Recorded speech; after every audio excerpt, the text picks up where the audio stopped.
think you know what turns a man on? Think again. The places you're touching may be obvious, but the spots you're ignoring, they're the ones that drive him absolutely wild. These aren't just physical zones, they're psychological triggers. And once you master them, he won't just want you, he'll crave you. Most women focus on the usual places when it comes to intimacy, but men are wired with deep, overlooked zones that can electrify their desire when awakened. These aren't just about touch. They're about being seen, understood, and ignited. Today we uncover the 5 erotic zones you're ignoring, but men absolutely love. And once you unlock these, everything changes. There's something primal, something deeply embedded in a man's nervous system that responds with undeniable intensity when a woman touches the nape of his neck. This isn't just about the light brush of skin or the warmth of breath. It's about psychological surrender. You see, a man's neck is one of the most vulnerable parts of his body. Evolution has hardwired this area to be sensitive, reactive, and alert. It's the same zone that animals guard when they sense danger, and it's the very place where a man, even without realizing it, lets down his guard when he trusts you. When you touch the back of his neck, slightly, slowly, with intention, you are communicating something powerful. I see you, I claim you, you are safe with me. Most women skip this zone because it's not sexual in the traditional sense, but that's exactly the point. What stirs a man's deepest erotic energy isn't always what's explicit, it's what's unexpected, what's laced with emotional tension and primal meaning. The neck represents a subtle boundary between control and surrender. A strong man, the kind who leads, who commands presence, who walks through life with discipline and direction, he carries a constant sense of tension in this area. It's where he stores his stress, his vigilance, his responsibility. But when you approach him slowly, run your fingers from the edge of his hairline downward or kiss him just beneath the curve where spine meets skull. You're not just touching flesh, you're rewiring the emotional circuitry that governs his instinct to hold back. You're reminding him that he doesn't need to perform for you, that with you he's allowed to simply be. There is enormous strength in that softness. You must understand, most men live in a world that rarely allows them to be desired without expectation. They are taught to pursue, to dominate, to perform. But this kind of touch, this slow, sensual, reverent attention to the nape of his neck, it reverses the current. It tells him that he is not just a tool of performance, but a being worthy of tenderness and seduction, that he, too, deserves to be awakened. And this awakening, especially when it's done with confidence and no rush, sends a surge through his nervous system that he may not be able to articulate, but he'll never forget. It is also important to recognize the psychological anchoring that happens when this zone is activated regularly.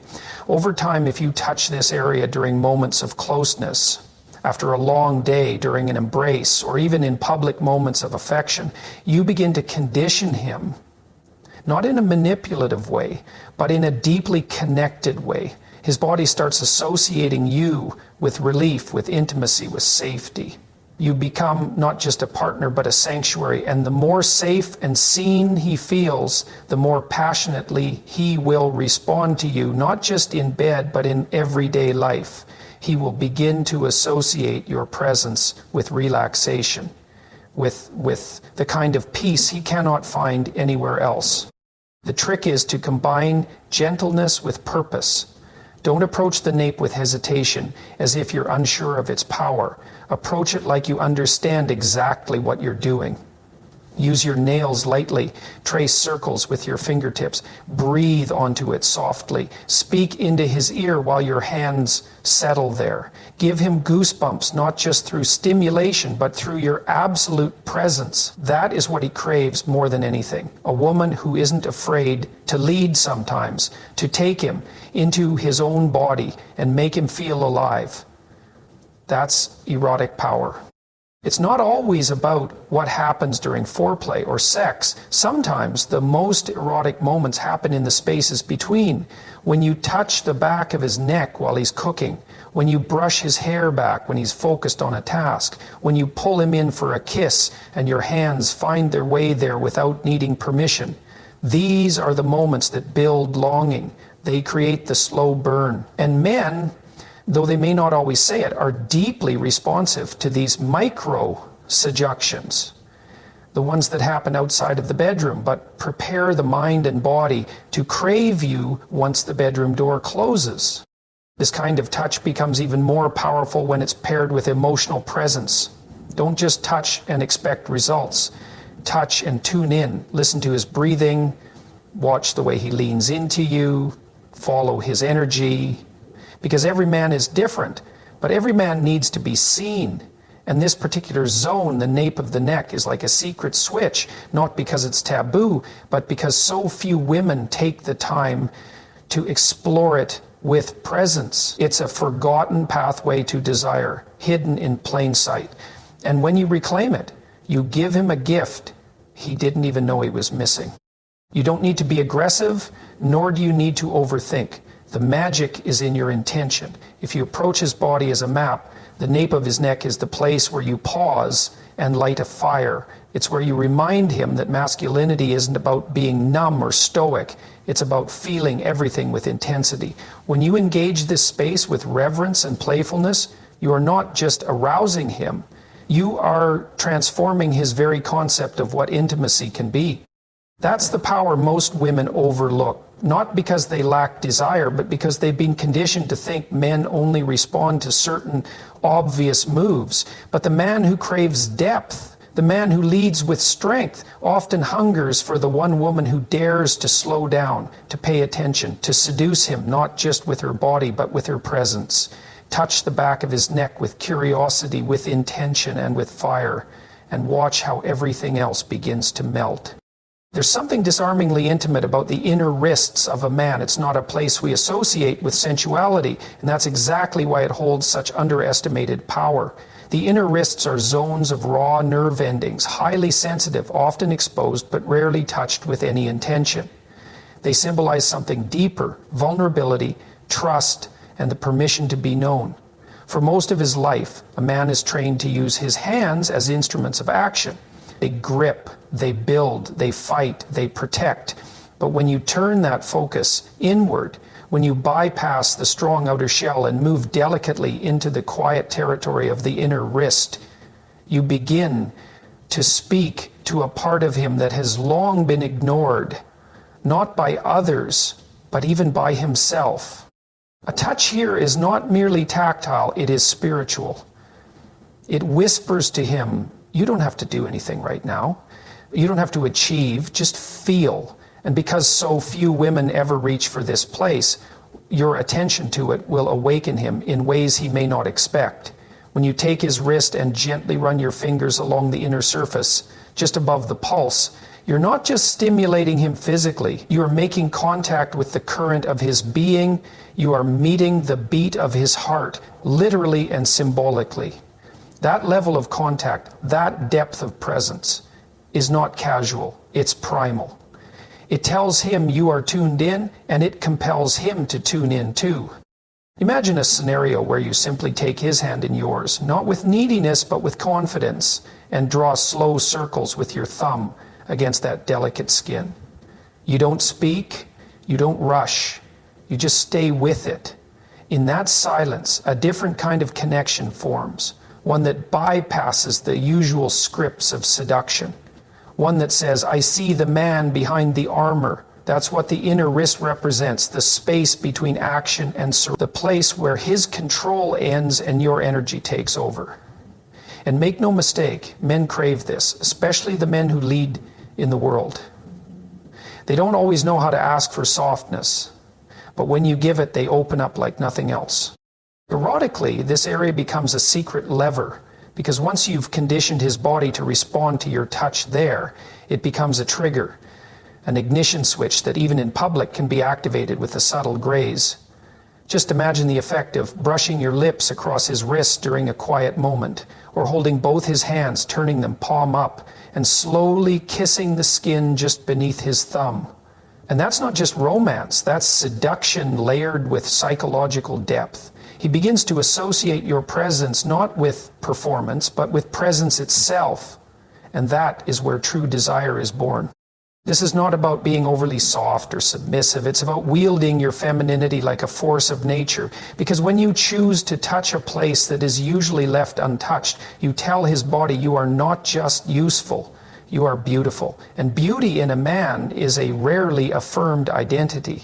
You see, men often long to be seen as more than protectors, providers, or performers. They want to be touched in a way that makes them feel chosen, not just needed. And this part of the body, his inner wrist, is the exact point where you can deliver that message with unmistakable clarity. There's also something profoundly calming in this gesture. When a woman focuses on a man's wrists, she's entering a rhythm that's almost meditative. It slows everything down. It interrupts the usual anxiety that often lurks beneath male arousal. The need to be good enough, to please, to last, to perform. Your touch here tells him, you don't have to rush. I want you here, now. That presence is erotic in the highest sense. It doesn't chase climax, it deepens connection. And ironically, it's that deeper connection that often leads to the most explosive physical reactions. Because a man who feels emotionally secure is the man who gives himself fully to passion. And let's talk about your own power in this. When you reach for his wrists, you are not only touching him, you are claiming him. It is an elegant assertion of your feminine energy. You're saying, I know your strength, but I also see your soul, and I want both. That's not weakness, that's queen-level confidence. Because the woman who dares to slow down, to be that intentional, that present, she becomes unforgettable. She becomes the safe space he didn't know he needed and now can't live without. This is also a space you can engage during moments of high emotional intensity. Arguments, disagreements, moments where he feels like pulling away. Reach for his wrist, not in control, but in connection. Hold it gently, and you'll feel the temperature of his soul change. He may resist at first, because it's so unfamiliar, but if your energy is calm, inviting, and non-demanding, he'll eventually settle. Because underneath all the layers of masculine pride is a deep hunger to be reached without judgment, to be soothed, to be touched by someone who isn't trying to fix him, but simply be with him. So touch him there, not always to seduce, but always to connect. Make it a ritual, make it a rhythm. Teach his body that when your hand finds that tender part of his arm, it means he's being called back to presence, to love, to his own sensual awareness. And over time, his body will remember. Even without you there, he'll feel the echo of your touch in his pulse, and that echo will be the whisper that keeps drawing him back to you. There's an area on a man's body that's overlooked by nearly everyone, yet it holds a wild intensity when touched with purpose: the back of his knees. It sounds unlikely at first. Most people assume erotic zones are limited to what culture has labeled hotspots. But men are complex creatures physically and psychologically, and the body doesn't always conform to predictable scripts. Behind the knee lies one of the most sensitive, nerve-rich areas, an intersection of vulnerability, control, and surprise. It's the surprise that makes it so powerful. Because when a woman discovers and confidently stimulates this spot, she activates not just his body, but his curiosity, his surrender, and his fascination. And few things are more erotic to a man than being surprised by how deeply he can feel something he never anticipated.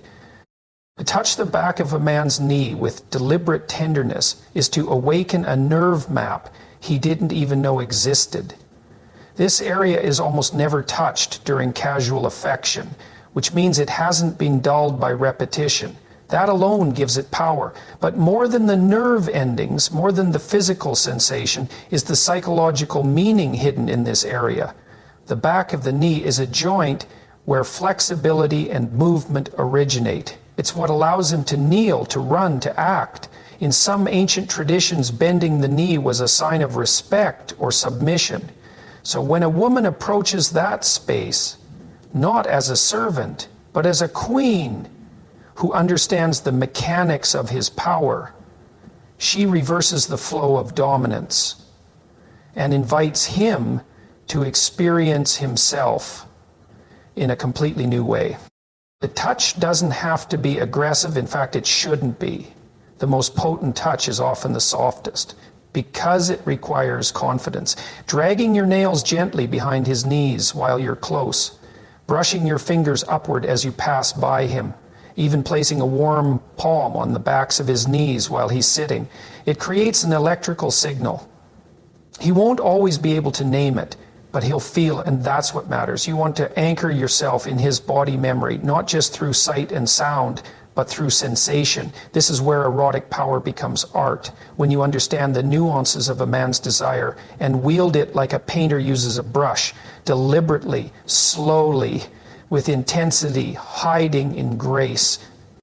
Now understand this clearly. Men are not machines. They don't just respond to obvious stimulation.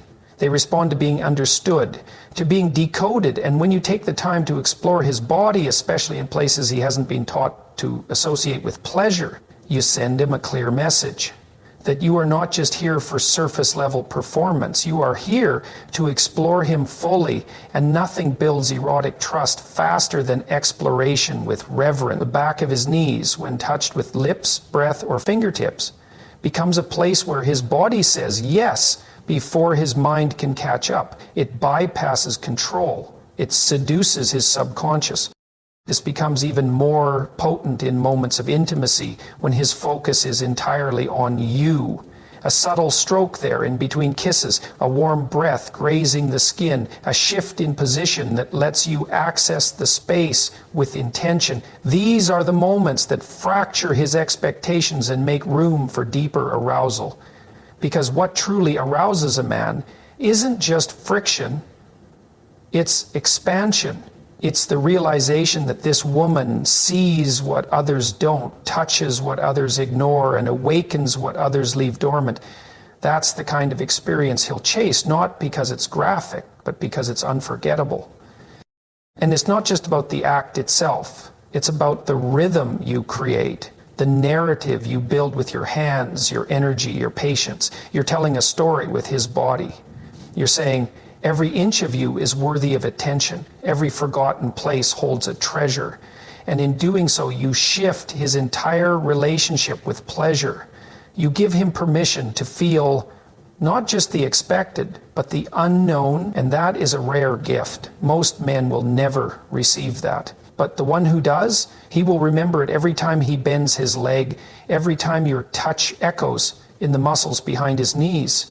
Even outside of the bedroom, this knowledge becomes a quiet tool, a whispered reminder of the power you hold. Imagine standing close in public and letting your hand casually brush behind his knee as you pass. It's subtle, no one sees, but he feels it. And it's like you've written your name on a part of his body that only the two of you know exists. That kind of intimacy isn't loud, it's sacred. It creates a bond that doesn't just live in the moment, but lingers in his nervous system. He may never say it out loud, but part of him will always be waiting for your touch again. What this really comes down to is presence.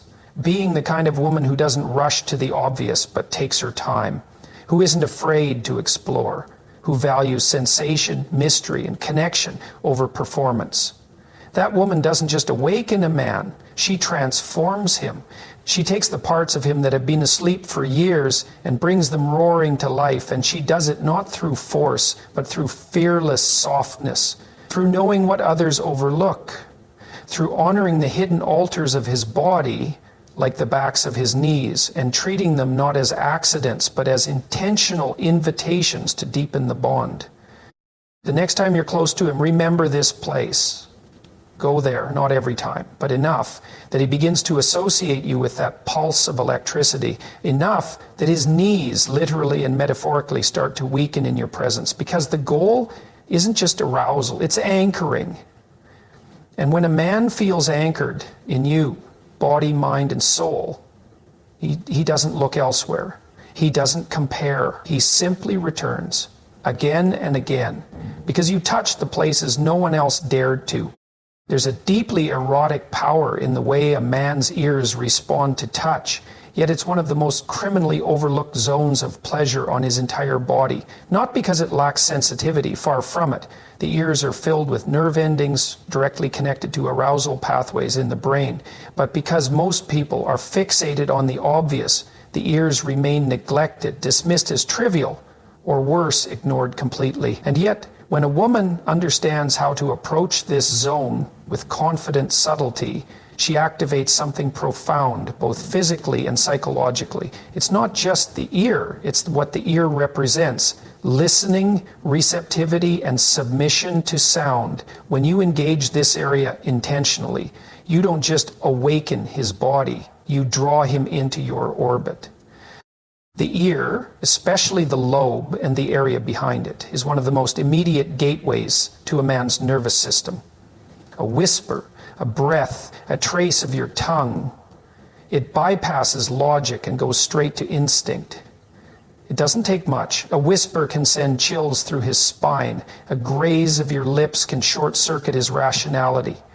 But the key is not just what you do, it's how and when you do it. You don't attack this area. You don't go in heavy-handed. You approach it like a secret you're about to reveal, like a code only you know how to crack. And that kind of sensual intelligence, that kind of self-possession, that is what men cannot resist. You see, the ear is an amplifier. Whatever you pour into it, your breath, your words, your energy, gets magnified. That means your intention matters. If you're distracted, he'll feel it. If you're performative, he'll sense it. But if you're truly present, if you whisper not just to arouse, but to connect, you'll awaken parts of him that he himself forgot existed. You can say his name in a certain tone and it will echo through his bloodstream like fire. You can whisper a desire or simply breathe softly, and his whole body will tighten, not with stress, but with anticipation. That's the secret of the ear. It doesn't need pressure. It needs presence. There's also a primal element at play. The ear is vulnerable. It's exposed. It can't be flexed or protected. When you approach it, especially from behind or during an embrace, you're entering territory he cannot guard. That makes the experience more intense because in that moment, he has to trust you. He has to let go. And that act of letting go, of allowing himself to receive without control, is what builds true intimacy. Most men live in a constant state of holding back, of bracing themselves. But your mouth near his ear, your voice dropping to a low, slow rhythm, it's like hypnosis. It breaks through that armor and allows you to lead him into sensation, into surrender. And this isn't just about eroticism, it's about anchoring your presence in his memory. Think about it. We remember voices. We remember the tone someone used when they told us something that changed us. If you learn how to use your voice like a spell, soft, deliberate, intentional, you'll become unforgettable. You can say the simplest phrase, I want you. I see you, you drive me crazy. And if you deliver it into the shell of his ear with true feminine intensity, he will remember that moment for the rest of his life. Not because it was graphic, but because it pierced through every wall he didn't know he'd built. Now combine the auditory with the tactile. Don't just speak, explore. Let your tongue trace the edge of his ear. Let your fingers slide behind it, gently grazing the skin just beneath the hairline. Use contrast, the warmth of your breath followed by the coolness of a slow exhale. Nibble gently, not to overwhelm, but to tease. You're not just trying to get a reaction. You're trying to build a storm that starts with a whisper. And the beauty of the ear is that it's so close to the brain that everything you do there is heightened. It's the quickest route to anticipation. It's the space where tension builds until it becomes unbearable in the best possible way. Even outside moments of sexual intimacy, the ear remains a powerful tool, a spontaneous whisper. while he's distracted, a quick brush of your lips behind his ear as he walks by, a teasing phrase you mutter when he least expects it. These moments build erotic tension over time. They create a language only the two of you speak, a private world of codes and signals that make him feel seen, chosen, desired. And what you're really doing is shifting the power dynamic. You're not waiting for him to lead. You're initiating with feminine power, not by overpowering, but by seducing with precision. This kind of touch and sound combination is what separates a lover from a partner. It's what turns ordinary moments into magnetic memories. Because when a man hears your voice in that tone, in that space, it becomes a sound he chases. It becomes something he longs to return to, not just because it's sensual, but because it connects him to a part of himself he only finds with you. That's the deeper truth. Touching his ear isn't about technique, it's about access. Access to his subconscious. Access to his hidden hunger for intimacy, for gentleness, for surrender. And once you establish this connection, the next time you speak near his ear, even in public, it won't be casual, it will be electric. You will have trained his body to associate your voice, your breath, your presence with arousal. And in doing so, you become unforgettable, not just because of what you did, but because of how deeply you made him feel. A man may forget the obvious, he may forget the words, but he will never forget the feeling of a woman who knew how to whisper in his ear like she was reading his soul and lighting it on fire. There is a quiet kind of power in a man's lower back, a place he rarely touches, rarely thinks about, and yet a zone that holds tension, strength, and surprising sensitivity. It is where his body balances effort and endurance. It's where years of weight, physical, emotional, psychological, are stored without words. But what most women don't realize is that this area, when touched with mindful intent, becomes one of the most erotic, awakening, and emotionally disarming zones on a man's entire body. Not because it screams sexuality, but because it hums with restrained intensity. The lower back is not just about muscles and spine. It's about access to his control center. And when you lay your hands there with purpose, you are doing far more than offering touch. You are taking the lead in guiding his surrender. Men are constantly using their lower backs to carry themselves through life. It's what supports them when they lift, when they run, when they stand tall in the face of pressure. But that same area is often neglected when it comes to pleasure. Why? Because it's not visible. It's not traditionally emphasized in media. And yet, this is exactly why it holds so much power. It is unexpected. And the erotic mind thrives on the unexpected when you move your hands to his lower back, especially during a moment of closeness. When he's standing at the counter or sitting on the couch or lying face down on the bed. You activate something instinctive. Your fingers speak to him in a language older than words. Relax, release, I've got you. That moment, subtle as it seems, is actually revolutionary. For a man who is used to performing, to holding everything together, to being the backbone for everyone else, your touch on his lower back tells him he can let go. Just for a moment, he can soften. And that kind of softening creates the most powerful kind of desire, because now you're not just his partner, you're his peace, you're his awakening. You are the woman who sees past the surface and touches the root. And men do not forget that kind of woman. There's also a physiological dimension here. The lower back is filled with nerve pathways that run directly to the pelvic region.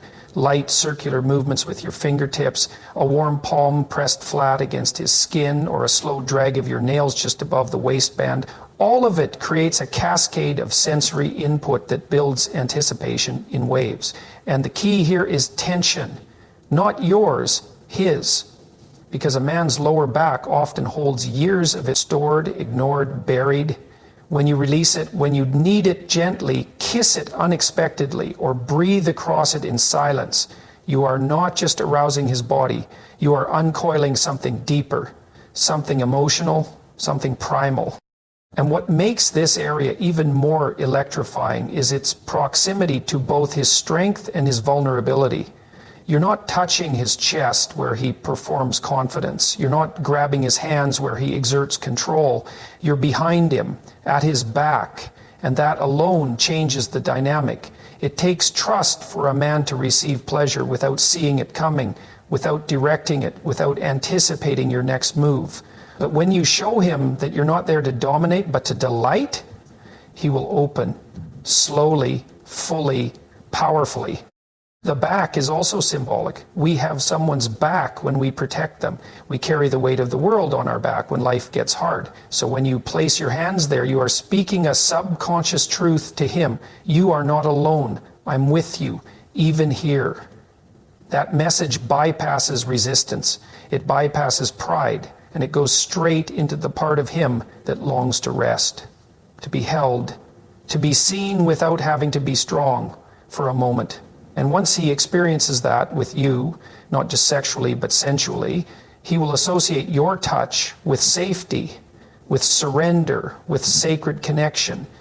The most intoxicating thing you can do isn't always grand. Sometimes it's the way your fingers move slowly across his lower back while he sleeps, or how you pull him close and let your hands slide beneath his shirt, not in a rush but with reverence. Or how you rest your chin on his shoulder and let your hands press into the base of his spine with loving certainty. These gestures may seem small, but they create a powerful, lasting imprint in his mind. And they separate you from every woman who thought desire was just about friction and performance. What's most beautiful about this zone is that it invites slowness. It demands presence. You can't rush the lower back. It doesn't respond to frenzy. It responds to intimacy. And that's what makes it erotic. You are not just seducing his body, you are seducing his nervous system, you are slowing down his mind, you are reminding him that intimacy doesn't have to be loud to be consuming. It can be quiet, it can be steady, it can burn slow and deep and real. And for you as a woman, this is where you step into your feminine mastery, not by trying to perform, but by paying attention, by learning his rhythms, by listening to the way his body shifts under your hand. The lower back teaches you that pleasure is not always obvious. It hides in the quiet places, the ones that require intention to uncover. And when you uncover them, not with assumption, but with curiosity, you become the woman he cannot replace, because you are not just stimulating him, you are studying him, worshiping him, awakening him. This is the kind of touch that lingers. Long after you've left the room, he'll feel it. Long after the night has ended, his body will remember. And it's not because of the intensity, it's because of the depth. Because you saw what no one else saw. You honored what no one else touched. And that, more than any performance, becomes the moment that imprints itself on his soul. A woman who learns to touch a man's lower back with presence, with sensuality, and with heart doesn't just arouse him, she elevates him.